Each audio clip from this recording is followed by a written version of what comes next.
क्या आपने कभी सोचा है ताकतवर होना ज़रूरी है या धैर्यवान?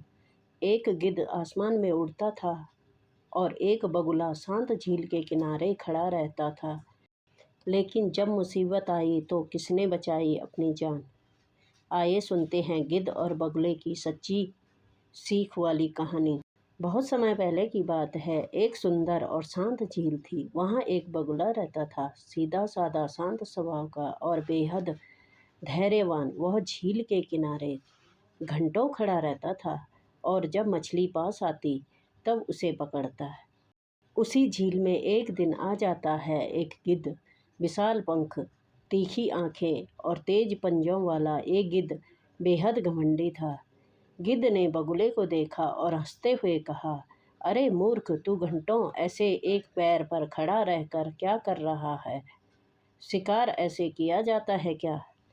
बगुला शांत था। उसने उत्तर दिया, मैं प्रकृति की लय में चलता हूँ। धैर्य रखो तो प्रवृत्ति तुम्हें देती है।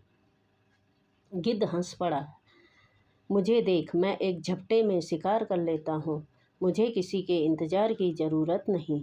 गिद्ध ने कुछ दिन झील में ही बिताए। वह खुले में बैठा रहता, बिना डरे बिना सोचे। लेकिन एक दिन वहाँ आ पहुँचे शिकारी।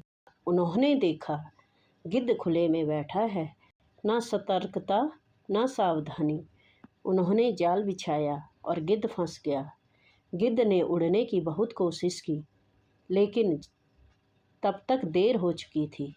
वहीं दूसरी ओर बगुला छिप गया, शांति से पेड़ के पीछे। शिकारियों ने उसे देखा भी नहीं। शाम होते होते शिकारी चले गए।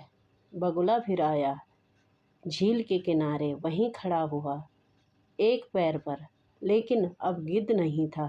उसका घमंड उसकी जान ले गया। तो दोस्तों, याद रखें, घमंड ताकत दे सकता है, लेकिन धैर्य जीवन देता है। शांत रहे, समझदारी से चलिए, यही असली ताकत है।